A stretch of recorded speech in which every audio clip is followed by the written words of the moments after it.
So students, today's topic is photoelectric effect, प्रकाश विद्युत प्रभाव। हम यूनिट 1 क्वांटम मैकेनिक्स के बारे में पढ़ रहे हैं पिछले कुछ दिनों से। तो आज हम प्रकाश विद्युत प्रभाव के बारे में समझना चाह रहे हैं। इसे समझने से पहले इसके बारे में थोड़ा सा इसकी हिस्ट्री के बारे में नज़र डालें।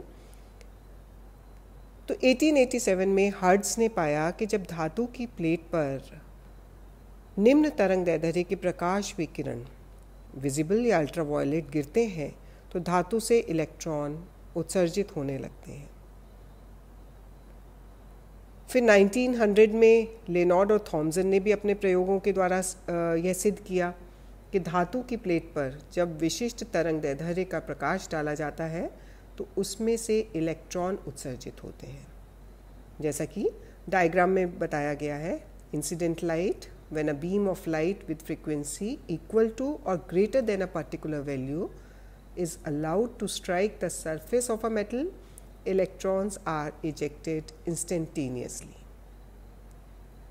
तो धातु की प्लेट से जब इलेक्ट्रॉन, जैसा कि चित्र में है, बाहर निकल जाता है, इस इलेक्ट्रॉन को उत्सर्जित करने के लिए एक न्यूनतम मात्रा की ऊर्जा की आवश्यकता होती है, जिसे धातु की दहली ऊर्जा या थ्रेशोल्ड एनर्जी कहते हैं। इस इफेक्ट को समझते समय कुछ ऑब्जर्वेशंस जो पाए गए वो इस प्रकार थे। The electrons are ejected only if the frequency of the incident light is equal to और greater than a minimum value called threshold frequency nu zero.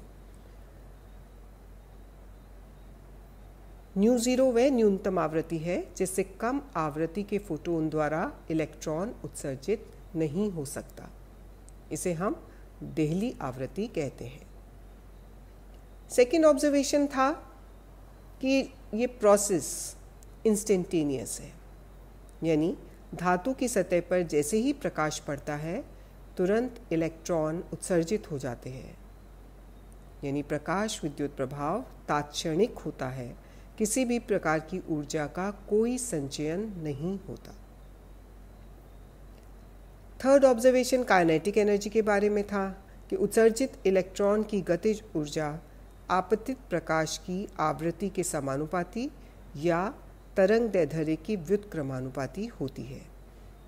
ये काइनेटिक एनर्जी या गतिज ऊर्जा का मान प्रकाश की तीव्रता पर निर्भर नहीं करता है। और चौथा ऑब्जर्वेशन नंबर ऑफ इलेक्ट्रॉन्स के बारे में था कि the number of electrons emitted is proportional to the intensity of the incident light. इकाई समय में उत्सर्जित इलेक्ट्रॉन की संख्या आपतित प्रकाश की तीव्रता के समानुपाती होती है। तो इस प्रकार प्रकाश विद्युत प्रभाव के बारे में जो ऑब्जर्वेशंस आए उनके क्लैरिफिकेशन के लिए, उनके स्पष्टीकरण के लिए दो तरह के स्पष्टीकरण दिए गए। पहला स्पष्टीकरण क्लासिकल मैकेनिक्स थ्योरी की तरफ से आया। चिरसम्मत यांत्रिकी के अनुसार प्रकाश की ऊर्जा उसकी तीव्रता पर निर्भर करती है। अतः जब धातु की सतह पर लगातार प्रकाश डाला जाता है तो इलेक्ट्रॉन को ऊर्जा मिलती रहती है। कुछ समय बाद इलेक्ट्रॉन को इतनी ऊर्जा प्राप्त हो जाती है कि वे धातु की सतह छोड़कर उत्सर्जित होने में सक्षम हो जाता है। किंतु उपरोक्त निष्कर्षों पर अगर हम ध्यान डालें तो उन निष्कर्षों को प्रकाश के चिरसम्मत विद्युत चुंबकीय सिद्धांत यानी क्लासिकल इलेक्ट्रोमैग्नेटिक थ्योरी के द्वारा स्पष्ट नहीं किया जा सकता। तब ईयर 1905 में आइंस्टीन ने प्लैंक के द्वारा प्रदत्त विकिरणों की क्वांटम थ्योरी का प्रयोग किया और प्रकाश विद्युत प्रभाव की विवेचना की। इसके अनुसार विकिरण में h न्यू ऊर्जा के पैकेट या क्वांटा होते हैं जिन्हें फोटोन कहते हैं, यानी ऊर्जा h न्यू के छोटे छोटे पैकेट्स के रूप में क्वांटाइज्ड होती है। जब भी कोई फोटोन किसी सतह पर पड़ता है तो अपनी पूर्ण ऊर्जा यानी h न्यू धातु में उपस्थित इलेक्ट्रॉन को दे देता है। अब यह इलेक्ट्रॉन इस ऊर्जा को दो प्रकार के कार्य में खर्च करता है। पहले इलेक्ट्रॉन को सतह से बाहर निकालने में जो ऊर्जा व्यय होती है, यानी इलेक्ट्रॉन को बाहर निकालने के लिए जो न्यूनतम कार्य होता है, उसे पदार्थ का कार्यफलन W0 वर्क फंक्शन कहते हैं। और शेष बची हुई ऊर्जा इलेक्ट्रॉन को पदार्थ की सतह से बाहर निकालने के पश्चात उसे गतिज ऊर्जा यानी ½ mv² के बराबर ऊर्जा प्रदान करती है।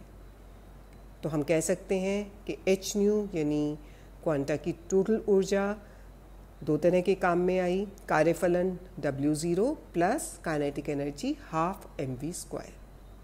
यहाँ पर v इलेक्ट्रॉन का बाहर निकलने के बाद वेलोसिटी है, वेग है, और m इलेक्ट्रॉन का द्रव्यमान है। जैसा हम जानते हैं h न्यू 0, जब थ्रेशोल्ड फ्रीक्वेंसी की बात करते हैं तो उस समय जो h न्यू 0 है वो W0 यानी कार्यफलन के वर्क फंक्शन के बराबर होता है। तो इन वैल्यूज़ को अगर हम ऊपर वाली इक्वेशन में रख दें तो वो इक्वेशन इस प्रकार हो जाती है, h nu is equal to h nu 0 plus ½ mv²। या हम कह सकते हैं कि ½ mv² is equal to h nu minus nu 0। इस इक्वेशन को आइंस्टीन के फोटो इलेक्ट्रिक इक्वेशन के रूप में जाना जाता है। इस समीकरण से बिल्कुल क्लियर है कि यदि आपतित फोटोन की ऊर्जा h न्यू इलेक्ट्रॉन को सतह से बाहर निकलने की ऊर्जा h न्यू 0 यानी देहली ऊर्जा से कम होगी, h new smaller than h nu 0, तो इलेक्ट्रॉन का उत्सर्जन नहीं होगा। चाहे उसकी तीव्रता हम कितनी ही बढ़ा दें, इलेक्ट्रॉन उत्सर्जित नहीं हो पाए। इस प्रकार प्रकाश विद्युत प्रभाव को समझाने में आइंस्टीन का जो ये रिलेशन था ये बहुत सक्सेसफुल रहा, और इसे बाद में एक्सपेरिमेंटल वेरिफिकेशन करने के लिए मुलिकन ने 1916 में इलेक्ट्रॉन की गतिज ऊर्जा और आवृत्ति के बीच ग्राफ खींचकर एक सीधी रेखा प्राप्त की, जिससे इस इक्वेशन की फोटो इलेक्ट्रिक इफेक्ट की पुष्टि होती है। यहाँ पर एक चीज़ और ध्यान देने की है कि कार्यफलन और आयनन विभव, ये दो टर्म्स क्या हैं।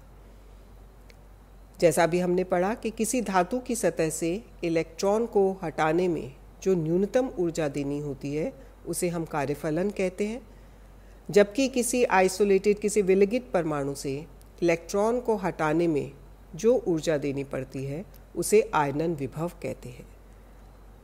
वर्क फंक्शन या कार्यफलन का मान हमेशा आयनाइजेशन पोटेंशियल यानी आयनन विभव से कम होता है।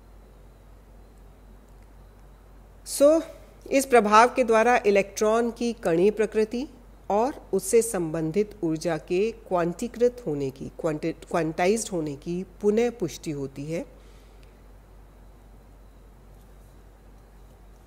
फोटो इलेक्ट्रिक इफेक्ट का जो यूज़ है वो फोटो इलेक्ट्रिक सेल्स में आजकल बहुत किया जाता है, और यह सेल्स हमें टेलीविज़न सेट्स में, ऑटोमेटिक डोर्स में और ऐसे कई इलेक्ट्रॉनिक डिवाइस में इन फोटो इलेक्ट्रिक सेल्स का हम यूज़ करते हैं, जो कि फोटो इलेक्ट्रिक इफ़ेक्ट पर ही आधारित होते हैं। तो इस प्रकार आपने क्वांटम मैकेनिक्स का एक बहुत important effect photo electric effect, उसका एक्सप्लेनेशन, उसका एक्सपेरिमेंटल वेरिफिकेशन के बारे में आपने समझा। Thank you.